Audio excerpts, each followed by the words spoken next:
Jadi saya ikut orang dan orang itu dengan rasa empatinya, dengan rasa sosialnya yang tinggi akhirnya dia membiayai saya sekolah.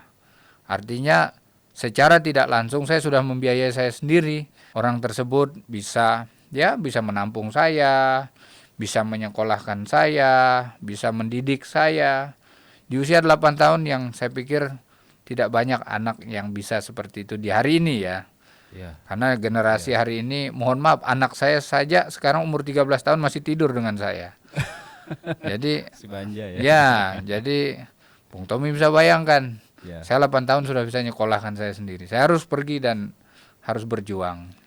Kelas 1 atau kelas 2 SD itu Ya, 8 kelas tahun 1 SD. Kelas 1 ya. Apa yang dikerjakan Bang Daud itu? Ya namanya Untuk ikut dengan orang, Heeh. bersih-bersih rumah, yang penting kita dikasih makan, tinggal di kamar kecil, ya udah. Yang penting kita ada tempat berteduh, tempat ditampung orang. Karena saya memang tidak zaman itu yang namanya merantau kan. Tapi itu kita syukuri bahwa ada orang yang tetap mau membantu kita, Iya. meringankan beban kita. Kebayang kalau sampai kita tidak ada ditampung orang, kita bagaimana gitu kan. Iya, iya. Jadi artinya berangkat dari perjalanan itu, terus saya bersekolah, terus saya berlatih karena yang nampung saya itu sudah almarhum, namanya Pak Herman Wimpi. Nah, beliau ini punya sasana tinju, beliau ini suka tinju. Oh, Jadi karena saya di situ, abang-abang saya di situ, ya sudah kami terpengaruh lingkungan itu memang mau jadi petinju, circle-nya circle tinju. circle tinju. Nah, perjalanan itu perjalanan awal. Setelah setengah dan sampai sekarang ini kan tentu ada banyak sekali orang-orang terlibat. Orang-orang tersebut banyak sekali lah orang terlibat. Dan bagaimana saya dari SD selesai sekolah, terus saya merantau ke Jakarta dari SD, dari kabupaten saya merantau ke Jakarta. Saya ditampung oleh orang lagi gitu kan, ditampung, disekolahkan lagi oleh orang tersebut. Dan setelah itu saya kembali, saya ditampung oleh orang lain lagi dan dibangun karir saya dengan jangka panjang yang sangat luar biasa. Nah, orang-orang tersebut sampai saat ini selalu mendukung dan mensupport saya. Kalau yang dari SMP itu namanya Pak Nono Sampono. Nono Sampono ini beliau kala itu menjadi jenderal aktif di kabinetnya Bu Megawati pada saat menjadi presiden. Dan beliau menyekolahkan saya hingga saya selesai SMA, dari SMP dan SMA. Lalu saya kembali ke Kalimantan Barat dan saya dibangun karir saya dari awal, dari nol hingga sekarang oleh keluarga besar Usman Sabtaodang.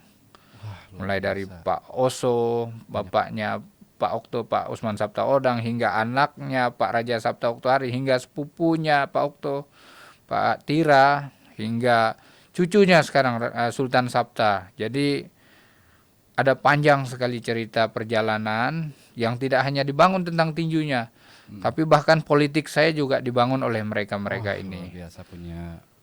Dan yang paling ini lagi adalah dukungan masyarakat Kalimantan Barat secara positif.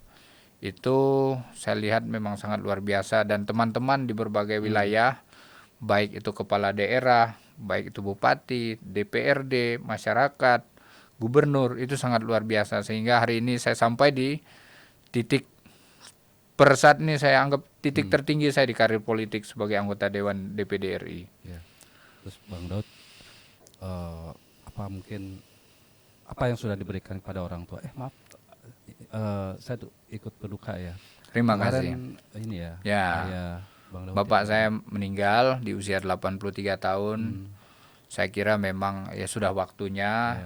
83 tahun tinggal di kampung itu bukan sesuatu yang mudah. Iya. Jadi saya anggap itu satu bonus yang luar biasa yang diberikan oleh Sang Pencipta. Iya. Nah, kalaupun sekarang saat ini beliau sudah beristirahat di sana, saya pikir memang manusia tidak ada yang abadi ya. Iya. Pasti akan kembali ke pangkuan Tuhan. Dan ya tentu saya sebagai seorang anak harus ikhlas untuk bisa menerima kenyataan itu bahwa tidak ada yang abadi, semuanya harus hilang nanti suatu saat. Tidak sempat memberikan sesuatu yang beliau inginkan Bang Daud. Oh iya, jadi sesungguhnya terakhir yang saya ingat beliau tuh berharap saya tuh menjadi dewan. Ya. Dan tercapai ya. Dan tercapai. Alhamdulillah. Jadi tidak terlepas lah dari doa beliau pastinya kan. Ya, dengan banyak dibantu orang-orang hebat gitu. Itu rasanya gimana ya, Bang Daud? Dari Bang Daud sendiri gimana? Apa ingin melakukan seperti mereka gitu untuk bisa membantu orang juga? Apalagi Bang Daud kan sejak kecil dibantu orang-orang hebat ya, Saya bersyukur. yang mendidik Bang Daud sampai bisa jadi seperti sekarang. Saya sangat bersyukur. Jadi artinya Tuhan menitipkan orang-orang di sekeliling saya dengan caranya masing-masing, sehingga itu yang membuat saya juga harus bisa seperti mereka. Artinya terjun ke politik ini kan bagian dari cara yang juga dititipkan oleh Sang Pencipta untuk bagaimana bisa bermanfaat buat orang lain. Karena sejatinya amal yang tidak bisa diukur itu adalah amal kebaikan. Kita berbaik dengan siapapun, kita membantu orang dengan cara kita. Lalu ya saya kira itu amal yang tidak pernah bisa kita bandingkan dengan apapun. Walaupun kita juga tidak berpikir tentang itu. Kalau mau membantu orang ya kan bantu saja gitu kan. Tapi saya kira terlepas dari bagaimana penafsirannya, ya itu bagian dari bonusnya lah kan begitu. Tapi yang paling terpenting adalah kita bisa bermanfaat buat orang lain. Bang Daud, itu gimana sih sejarah pertemuan Bang Daud sama Bapak Sapta? Bisa Ya 2005 saya setelah tamat SMA saya kembali ke Kalbar. Kembali ke Kalbar, lalu bapak angkat saya yang tadi yang menampung saya dari kecil ternyata bersahabat baik dengan beliau dari juga kecil. Nah, pada masanya bapak angkat saya tadi almarhum Herman Wimpi berkomunikasi dengan Pak Usman Sabta, karena memang Pak Usman Sabta Odang ini adalah promotor tinju di zaman-zaman Bung Eli Pikal. Nah, beliau melihat, mendengar ada putra daerah. Beliau ini kan tokoh yang sangat mencintai daerah. Jadi ketika ada tokoh atau orang-orang yang punya potensi, beliau orang yang sangat mendukung tanpa melihat latar belakangnya. Jadi berangkat dari itu, kebetulan beliau juga sedang memekarkan sebuah kabupaten, namanya Kayong Utara. Jadi kabupaten itu akan dimekarkan. Nah, beliau ini ingin membangun olahraga di kabupaten tersebut. Maka hijrahlah saya dari Ketapang ke Kabupaten Kayong Utara ini. Hingga sekarang ini. Jadi begitu kabupaten itu baru dimekarkan, saya sudah berada di situ. Bersama-sama dengan beliau dan pemerintahan membangun semua sektor. Kalau kami dari olahraga, lalu pemerintahan ya tentu dengan programnya. Dan beliau berkomitmen untuk membangun karir saya lewat kepromotoran yang beliau miliki. Jadi saya bersyukur sekali ada orang-orang yang betul-betul peduli dan ingin membanggakan daerah, sehingga dengan segala daya upaya bersama putranya Bapak Raja Sabta Oktohari dan sepupu Pak Okto ini adalah Pak Gusti Aliandi Tira. Hingga sekarang dari pertama memulai karir kami. Bang Daud, mungkin banyak yang belum tahu mungkin kebiasaan-kebiasaan unik Bang Daud ya. Apa sih kebiasaan yang unik-unik tuh Bang Daud yang orang mungkin belum tahu gitu? Saya sendiri secara spesifik tidak juga merasa tahu ya apa yang menjadi keunikan saya, tapi yang jelas saya tidak merubah pola saya apapun itu. Katakanlah begini. Contoh kecil saja. Tadi pagi saya habis latihan, saya tetap melakukan rutinitas saya bersihin dapur. Saya harus buang sampah, ya. Saya harus nyuci piring. Nggak pakai asisten ya? Nggak. Disiplin. Ya, jadi ya tetap masak gitu kan. Jadi saya rasa itu bagian kecil yang menurut saya tidak saya rubah. Dan saya memang berkomitmen tidak merubah apapun, sekalipun hari ini kan mungkin statusnya sudah agak berbeda gitu kan, tapi saya tidak pernah merubah apapun. Jadi tanggung jawab saya sebagai seorang seorang pria yang saya kira tidak tabu ya, membersihkan dapur, menyapu dan segala macam. Saya kira itu bukan sesuatu yang ini. Jadi mungkin itu bisa dikategorikan sesuatu yang unik. Ya. Bill Gates juga unik tuh. Jadi dia bilang kegiatan dia di rumah ya cuci piring. Iya. Yang paling dinikmati cuci piring kegiatan di rumah. Cuci Oh, Bang piring. Daud itu ya. Sama nyuci piring, nyapu, bersih sampah, nyuci pakaian. Tetap aja saya sendiri. Itu kenapa Bang? Kan udah punya istri juga, asisten ya banyak lah pasti asisten pasti kan. Apa yang sih yang mungkin dirasakan Bang Daud itu dengan melakukan itu gitu. Ya saya senang saja. Oh. Saya senang saja. Tidak banyak alasannya. Saya senang saja dan buat saya bukan sesuatu yang berat. Dan melakukan hal-hal yang lain pun sama. Saya kalau pulang ke rumah saya di Kalimantan, saya tetap belanja ke pasar, saya tetap membantu keluarga bersih rumah, beli galon, isiin air, lalu bersihkan halaman, nyapu, potong rumput. Tetap saja saya tetap seperti itu gitu kan. Luar biasa. Ini harus contoh ini sama anak muda ini. Terus kalau hobi apa selain itu kan unik ya. Hobi apa kalau misalnya yang mungkin masyarakat banyak yang belum tahu nih. Hobinya Bang Daud taunya kan petinju sama politisi. Ya. Ya kalau dulu saya tuh punya hobi yang sebetulnya ekstrim ya, mencari ikan di dalam air tapi di malam hari. Dan itu tempat yang biasa kita tuju itu tempat-tempat yang memang justru banyak buayanya. Wah, Kalimantan Nah, memang. ya karena di sana banyak sungai kan. Sungai. Nah, tapi memang dalam perjalanan saya juga melihat bahwa ini membahayakan, sehingga ya saya berhentilah untuk Usia hobi berapa itu. itu Bang Daud?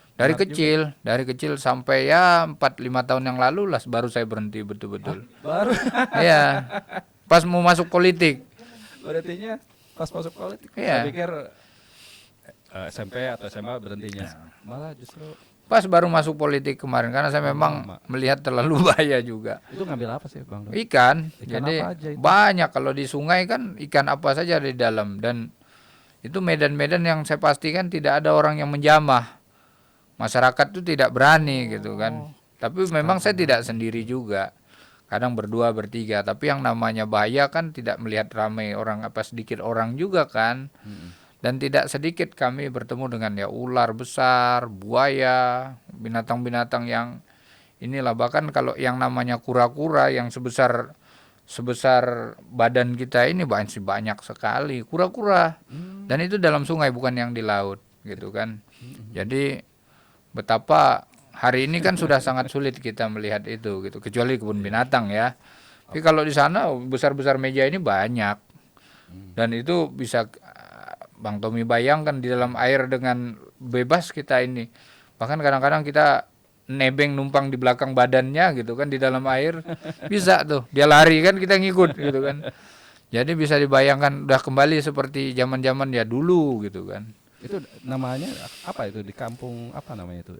Kalau di saya ini kan di Kabupaten Ketapang. Di Kabupaten Ketapang ini perbatasannya Kabupaten Kayong Utara ini ada sungai namanya Sungai Sidu.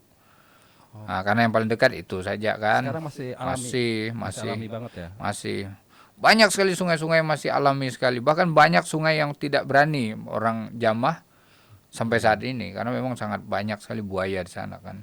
Yang paling apa ya diingat lah ya, kejadian apa pada saat Bang Daud diving kayak scuba bajau ya. Iya. Kayak scuba bajau ya, nyelam kayak Avatar tuh. Ya. Diving dengan betul-betul tidak ada alat yang menunjang. Artinya gini, bukan karena faktor tidak bisa beli alat, tapi memang karena kalau dalam sungai ini kan berbeda seperti laut.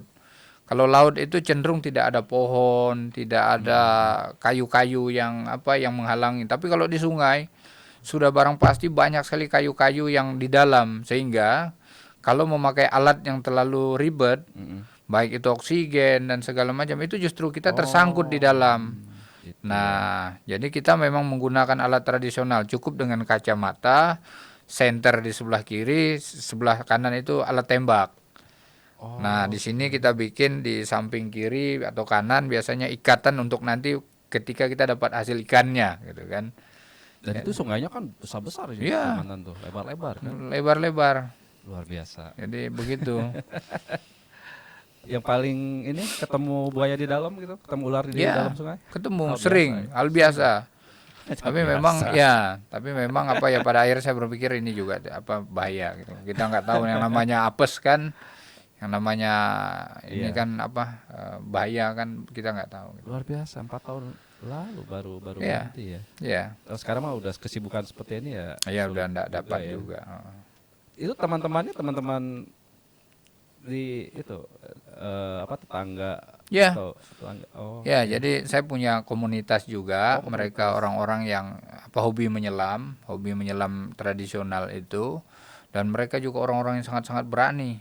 Tangguh sekali itu orang-orang Tangguh. itu. Ya, jadi dan itu malam hari. Ketika malam hari itu ikan tuh cenderung apa jinak. Jadi tidak terlalu liar seperti dia siang hari. Maka lebih mudah lah kita untuk nembaknya pakai senjata tradisional. Tapi memang ya karena di dalam air kan apa saja, kadang-kadang kita ketemu udang, ketemu ikan-ikan yang ini, ketemu ular, ketemu apa kura-kura besar, ketemu Luar buaya, jadi biasa. macam-macam di dalam. Malam lagi ya. Iya, Ke sarang buaya, sarang ular, bukannya malam hari lagi. malam hari. Ah, luar biasa, luar biasa. Terus Bang Daud, apa sih yang ingin disampaikan nih ke anak-anak muda nih dengan apa namanya perjalanan hidup Bang Daud dari ya tadi ceritakan ya banyak dibantu orang sejak saat sekolah, terus jadi petinju pun berprestasi sehingga akhirnya menjadi politisi dan pertama kali atlet tinju yang menjadi yang masuk jadi anggota dewan ya. Apa pelajaran apa yang ingin disampaikan? Yang pertama untuk generasi muda ya, karena eh, menuju ke Indonesia Emas tahun 2045 tentu akan banyak peranan dari generasi muda.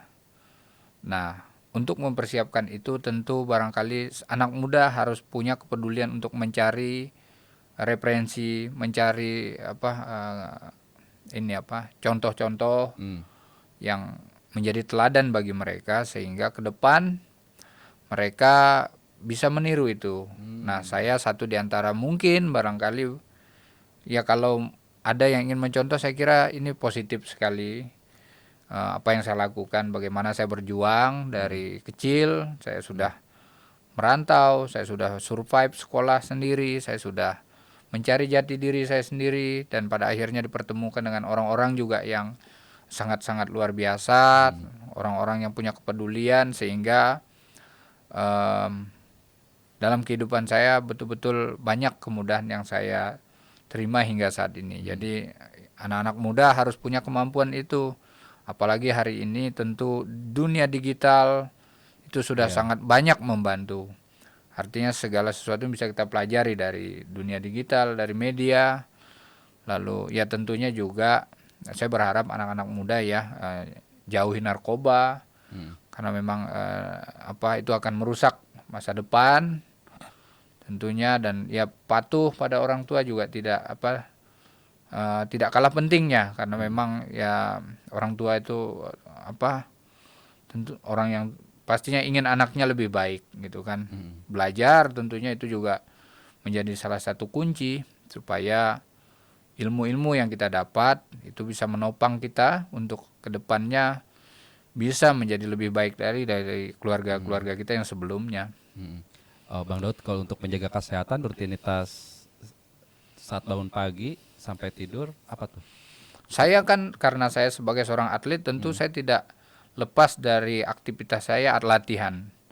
Jadi Apa aja tuh latihan? bahkan tadi pagi sebelum kita berangkat ke sini saya sudah berlatih. Nah, kalau lah apa yang saya latih tentu sesuai dengan profesi saya sebagai seorang atlet. Saya tetap berlatih tinju, ada banyak program yang dilakukan. Tapi kalau untuk anak-anak muda kan tentu juga ada banyak cara ya untuk bisa berolahraga, karena olahraga itu penting sekali untuk kita menjaga kesehatan tubuh kita. Hari ini makanan sudah sangat banyak pengawet. Jadi kalau tidak diimbangi dengan olahraga yang baik, saya kira juga akan kesulitan di masa-masa tua nanti. Kalau tidur disiplin gak sih Bang Daud sehari bisa berapa jam gitu? Kalau siang ya tentu tidak ya, karena saya beraktivitas. Tidak seperti dulu lagi. Tapi tidak merasa kekurangan apapun sih. Nah, tapi kalau di malam hari sama, karena sekarang sudah masuk ke dunia politik juga, waktu saya tidur sudah berbeda dengan sebelumnya. Hmm. Rata-rata berapa sehari Bang Daud tidur? 5 jam, 6 jam? Ya, begitulah. 5 jam, 6 jam ya? Mm-mm.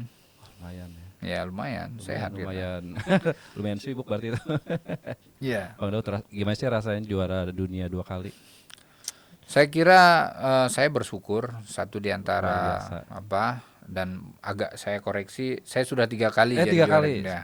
Iya, 3 kali. Jadi itu juga menjadi catatan bagi saya secara pribadi bahwa ya setiap orang punya jalan hidup masing-masing. Saya bisa 3 kali juara dunia itu kan sesuatu yang juga tidak mudah. Dan mudah-mudahan Luar ini biasa, bisa luar menjadi biasa itu. motivasi bagi kaula muda yang menekuni profesi tinju. Kalau misalnya bertanding kan nggak semuanya menang ya, Bang Iya. Daud. Itu kalau misalnya kalah misalnya itu rasanya gimana sih, Bang Daud? Saya di fase ini sendiri karena dari awal saya pikir kekalahan itu kan selalu memberikan pembelajaran terhadap Iya. kita bahwa banyak yang harus kita benahi. Nah, berangkat dari itu tentu kita harus mengoreksi diri, di mana kekurangan kita, di mana kesalahan kita, apa yang jadi problem, semuanya bisa kita pelajari dari setiap kekalahan itu, sehingga kalah itu sebetulnya tidak juga selalu buruk ya, tapi justru kita mengambil hikmah dari kekalahan itu. Kemenangan yang paling berkesan, Bang Daud, saat lawan siapa? Saya kalah bertanding di Amerika, itu debut pertama saya keluar Oh iya, negeri, luar negeri. Ya, melawan petinju Meksiko di Iya. Las Vegas dan menang gitu itu kan. yang membuat nama Bang Ah. Daud juga langsung meroket ya. Saya kira itu saya kembalikan ke masyarakat saja Iya, iya. opininya. Terus soal fasilitas atau dukungan pemerintah terhadap dunia tinju gimana sih Bang Daud saat ini? Pemerintah selalu berupaya sebaik mungkin untuk memberikan perhatian. Dan saya melihat setiap periode, setiap tahun pemerintah itu jauh lebih baik dari sebelum-sebelumnya. Oh sekarang udah jauh lebih baik. Jauh lebih baik. Jadi artinya tinggal dikembalikan kepada si atlet. Kalau Anda ingin berprestasi ya tentu pemerintah akan memberikan penghargaan tentang itu. Nah, maka saya melihat saya memberi apresiasi luar biasa dari periode ke periode semakin membaik. Dan hari ini pemerintah dipimpin oleh Bapak Prabowo yang juga notabene sebagai ketua silat seluruh Indonesia. Iya. Dan itu jauh sebelum karena beliau menjadi presiden ya. Iya. Itu menggambarkan bagaimana Pak Presiden punya atensi khusus terhadap olahraga. Jadi tinggal dikembalikan kepada si para atletnya.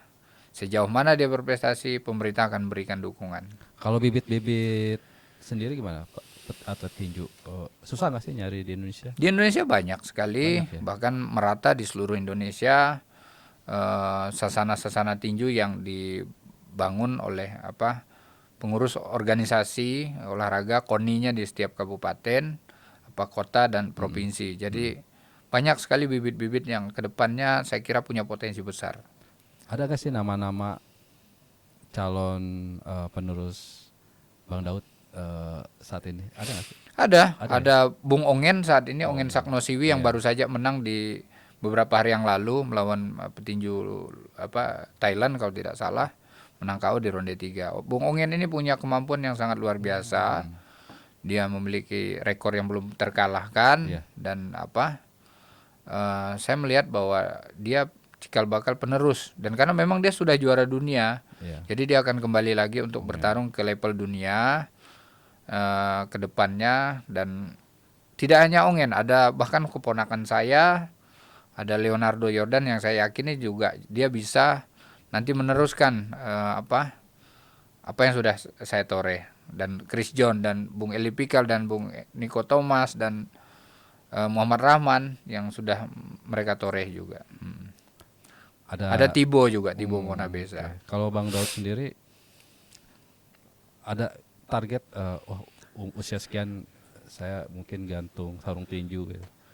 Sesungguhnya hingga saat ini saya belum pernah berpikir sedikit pun untuk kapan saya harus berhenti gitu kan. Karena memang tinju ini tidak hanya sekedar olahraga yang rutin saya lakukan, tapi jauh lebih daripada itu. Karena dengan saya rutin berlatih ini, kondisi fisik saya terjaga, kondisi kesehatan saya mungkin juga lebih terjaga. Jadi berangkat dari itu, ya inilah olahraganya pun lama kan saya tinggalkan, terus kesehatannya juga bergantung dari olahraga ini. Saya pikir jadi saya belum pernah berpikir untuk berhenti, walaupun ya tidak sedikit teman-teman yang bertanya, apa ndak sebaiknya berhenti gitu kan, karena kamu juga sudah usiaan katanya, terus kamu juga sudah ada profesi lain gitu kan. Tapi saya pikir saya mengenal diri saya sendiri, jadi semuanya tetap akan jalan. Kalau pandangan Bang Daud sendiri gimana Bang Daud mengenai event-event tinju dadakan gitu ya, kayak seru-seruan ya, kalau saya lihatnya Nikita Mirjani lawan Dinar Candy atau kemarin El Rumi lawan Jeffrey Nicole. Mereka kan bukan petinju profesional ya. Itu gimana sih Bang Daud sendiri? Ada maksudnya akan berbahayakah gitu?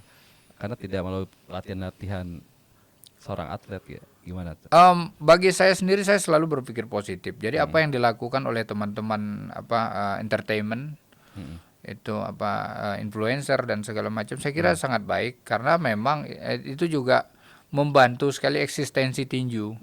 Jadi mengkampanyekan tinju. Okay. Jadi tidak hanya sekedar real fighter, tapi juga teman-teman sekarang dari berbagai macam profesi ya, apakah itu artis, influencer, apakah itu YouTuber dan segala macam, itu juga sudah mengisi olahraga ini. Yang pertama, saya kira mereka juga mengenal diri mereka, kapasitas mereka mampu atau tidak.